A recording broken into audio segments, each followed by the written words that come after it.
झारखंड के मुख्यमंत्री हेमंत सोरेन ने राज्य में कोरोना से मरने वाले लोगों को मुफ्त में कफन देने की योजना शुरू करने की घोषणा की है। अब मुख्यमंत्री हेमंत सोरेन के इस फैसले के बाद से राज्य की राजनीति में भूचाल आ गया है। विपक्षी पार्टी बीजेपी ने सरकार के इस फैसले पर कड़ी टिप्पणी की है।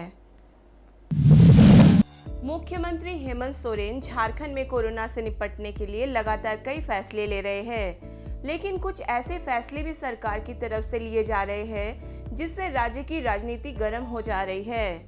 ऐसा ही एक फैसला मुख्यमंत्री हेमंत सोरेन ने लिया कि राज्य में मरने वालों को सरकार मुफ्त में कफन मुहैया कराएगी। अब यह बयान जैसे ही सामने आया, मानो राज्य में राजनीतिक उठापटक शुरू हो गई। ये निर्णय लेते हैं कि राज्य में किसी को भी कफन खरीदने की जरूरत नहीं पड़ेगी, सभी लोगों को कफन मुफ्त दिया जाएगा, इसका निर्णय लिया जाता है। जैसे ही मुख्यमंत्री हेमंत सोरेन का यह बयान आया, वैसे ही विपक्षी पार्टी बीजेपी ने सरकार पर हमला बोलना शुरू कर दिया है। बीजेपी के प्रदेश अध्यक्ष दीपक प्रकाश ने कहा कि झारखंड की सबसे असफल सरकार है। मुख्यमंत्री के बोल अजब गजब दिखाई पड़ रहे हैं। उन्होंने कहा कि देश के प्रधानमंत्री नरेंद्र मोदी देश को कोरोना मुक्त करने में लगे हैं, वही झारखंड की सरकार मौत का इंतजाम कर रही है। कि सबसे असफल सरकार झारखंड की सरकार के अजब और गजब बोल मुख्यमंत्री के कल आए। यहाँ केंद्र की सरकार जीवन को बचाने के लिए, मोदी जी की सरकार जीवन को बचाने के लिए लगातार झारखंड के सरकार के साथ सहयोग कर रही है।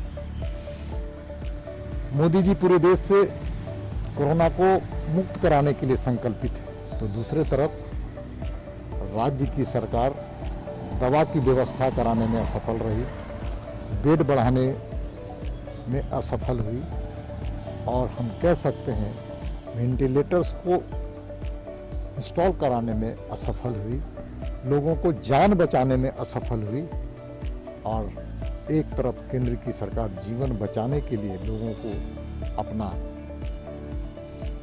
सहयोग कर रही है, तो दूसरे तरफ राज्य की सरकार मौत का इंतजार कर रही है, इसलिए कफन बांटने की व्यवस्था करने की बात कर रही है। उतना ही नहीं कहा, उन्होंने कहा कि सभी लोगों की कफन की व्यवस्था हम करेंगे। ये भी नहीं कहा कि मृत लोगों को। इसलिए सच में राज्य सरकार की मनसा और नीयत और नीति स्पष्ट है। यहाँ के 3.5 करोड़ जनता के खिलाफ इनके कार्यक्रम है, योजना है और इनकी नीति है। और सच में झारखंड में ऐसा नेतृत्व मुख्यमंत्री के रूप में आए हैं, आज झारखंडियों के लिए अपमानजनित है, मर्माहत करने वाला है। हर कोई ऐसी सरकार अपनी जनता के हित के लिए बात करती है, ये मौत का इंतजार कर रही है। झारखंड की हेमंत सरकार की तरफ से इस तरह का बयान आते ही जहां राजनीतिक हलकों में तीखी प्रतिक्रिया सामने आने लगी है, वही इस बात पर चर्चा हो रही है कि मुख्यमंत्री को इस तरह का सलाह देने वाले कौन सलाहकार है, जो जाने अनजाने में मुख्यमंत्री को इस तरह की सलाह देते हैं, जिससे राज्य में सरकार की फजीहत हो जाती है। ब्यूरो रिपोर्ट, सबरंग समाचार, रांची।